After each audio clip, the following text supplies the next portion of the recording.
surtout très très fier de pouvoir être la voix de notre mère et aussi de pouvoir justement faire de notre mieux pour faire avancer les choses. Ce prix-là, comme vous l'avez dit, c'est le prix le plus prestigieux du monde. Et, et, et justement, quand on ait récupéré ce prix et lire ce discours, ça va encore plus renforcer notre détermination à aller jusqu'au bout. Ce jeune homme et cette jeune fille que vous venez de voir sont les enfants de Narges Mohammadi qui va recevoir dimanche le prix Nobel de la paix. Seul grand problème, c'est qu'elle est emprisonnée à Evin. Elle n'a pas vu ses enfants depuis qu'ils avaient l'âge de 5 ans parce qu'elle a choisi de combattre en Iran pour les droits humains, évidemment les droits des femmes. Alors, ce dimanche, les 2 enfants et leur père vont aller recevoir en son nom ce prix Nobel. Elle continue son combat même à l'intérieur de la prison. Donc, on va parler de Narges Mohammadi avec mon invité, qui est Sherazade Adib, qui est directrice principale d'un organisme qui s'appelle Catalyst et qui est membre de la diaspora iranienne. Catalyst est un organisme sans but lucratif qui aussi se préoccupe du droit des femmes en milieu de travail.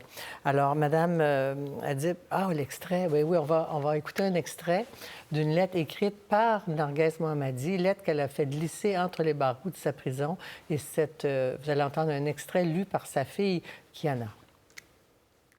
À mes compagnons de cellule, tout au long des années passées en prison, aux femmes anonymes et sans visage qui sont descendues dans la rue et ont résisté avec leur corps aux mères endeuillées et en quête de justice, je les exhorte à soutenir le peuple iranien jusqu'à la victoire finale. La victoire n'est pas facile, mais elle est certaine. Narges Mohammadi, prison d'Evin, octobre 2023. C'est assez incroyable, n'est-ce pas, d'entendre cette jeune fille qui n'a pas vu sa mère.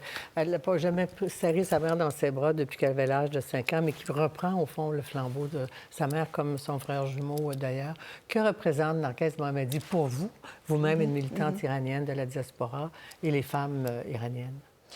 Oui, tout à fait. Je trouve ça très émouvant quand je regarde ces enfants qui ont grandi vraiment sans voir leur mère.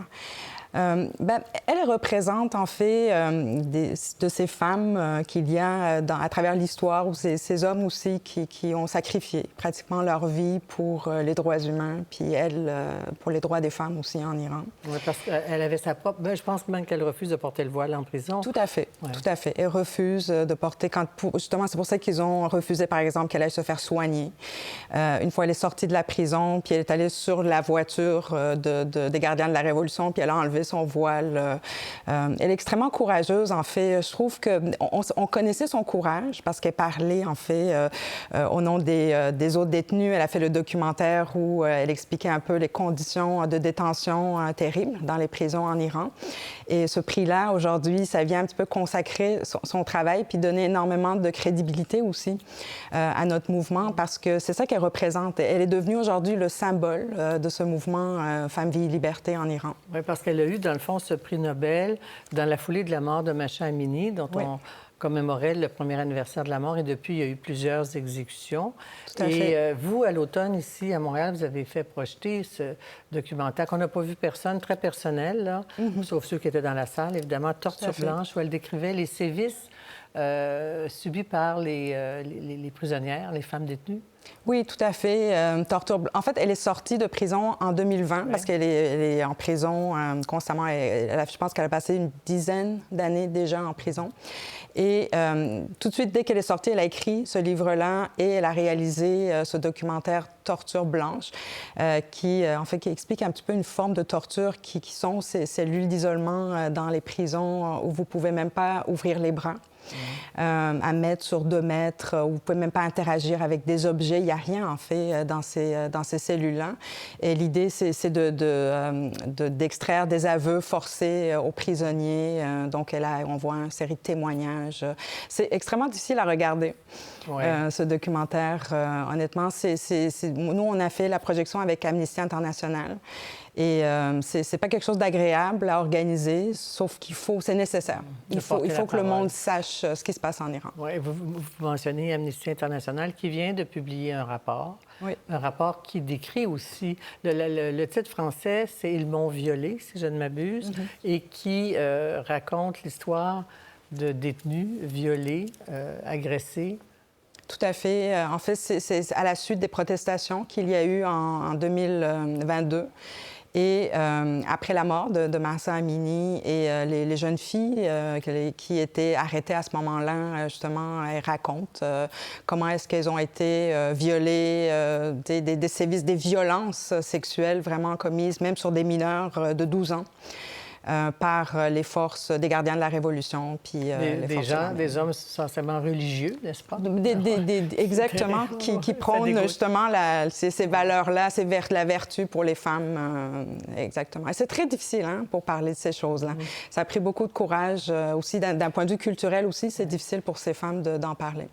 Et Narges Mohammadi aurait eu un ultimatum ou l'ordre de quitter l'Iran vers 2011. Elle a refusé. Les services de renseignement voulaient qu'elle s'en aille. Oui. Elle l'a refusé. Est-ce qu'on comprend son choix de rester, de risquer sa vie, sa liberté pour le combat des femmes et enfin les droits humains en général aussi? Oui, bien, je pense que c'est un couple de militants, parce que son mari aussi a fait 10 ans de prison, donc ils militent depuis qu'ils sont très jeunes. Et eux, leur objectif, c'est vraiment d'amener des changements et ils pensent que le changement va venir de l'Iran. Donc, moi, je comprends. C'est un choix difficile, c'est un choix courageux, mais c'est ce qu'elle fait. Je pense que c'est aussi la crédibilité qu'elle a aujourd'hui parce qu'elle parle de l'Iran. Donc, nous, la diaspora, on est ici pour soutenir. Elle a commencé une grève de la faim au début novembre. Oui. Et elle a mis fin à sa grève de la faim? Oui. Oui. Elle a mis fin à sa grève de la faim. On est toujours très inquiets pour son état de santé. Parce qu'elle est cardiaque, je pense. Oui, absolument. Il y a des enjeux cardiaques. Puis justement, la torture blanche, une des conséquences, justement, c'est d'avoir des conséquences psychologiques, mais aussi physiques sur les détenus. Elle est courageuse aussi parce qu'elle a fait clandestinement un échange de questions-réponses avec le quotidien Libération en France, qui a publié cet échange. Et on retrouve dans ce texte toujours la même détermination, le même courage, la même combativité. On ne sent pas d'essoufflement de sa part. Non, et je pense que c'est ça qui est dangereux un peu pour le régime, c'est sa détermination, en fait, d'aller jusqu'au bout. Et aujourd'hui, avec ce prix Nobel de la paix, je pense que c'est pratiquement... Elle est devenue le symbole mondial de cette détermination puis du courage. Elle a donné des entrevues aussi à d'autres On voit sa famille ici, le père et les deux... Tout à fait, qui sont en exil en France, absolument. Ouais. En même temps, ce prix Nobel est vraiment mal reçu par le régime qui le condamne et qui dit que c'est strictement politique. Croyez-vous qu'elle va subir une nouvelle répression à cause de ce prix Nobel en ce moment? C'est sûr qu'elle est déjà... On a déjà coupé il y a quelques jours ses communications avec l'externe. Mais je pense que ce qu'elle représente, le symbole qu'elle représente aujourd'hui aussi, le fait que toute la communauté internationale la connaît aujourd'hui, parle d'elle. Le régime islamique est très sensible à son image aussi à l'extérieur. Donc, d'après moi, elle va pouvoir s'en sortir, mais enfin, on espère. On espère et les exécutions se poursuivent. Des jeunes hommes qui continuent d'être exécutés tout le long. On ne sait pas le compte. Une vingtaine d'exécutions en 6 jours dernièrement. Donc, le régime, il est de plus en plus répressif. Vous savez, il y a 80 % des Iraniens qui rejettent le régime islamique. Donc, c'est un régime qui gouverne avec 20 % d'appui. Alors, c'est sûr que ça passe surtout par la répression. Est-ce que le mouvement, quand même, de résistance aux libérations s'essouffle? On ne voit plus, on n'entend plus parler de manifestations comme à la suite de la mort de Mahsa Amini. Moi, je ne parlerai pas de d'essoufflement. Je pense que c'est un mouvement qui a donné un coup dur à ce régime et qui est en train de se réorganiser d'une autre façon. Les résistances continuent tous les jours, les femmes qui enlèvent leur voile dans le métro et partout. Donc, la résistance se fait au quotidien.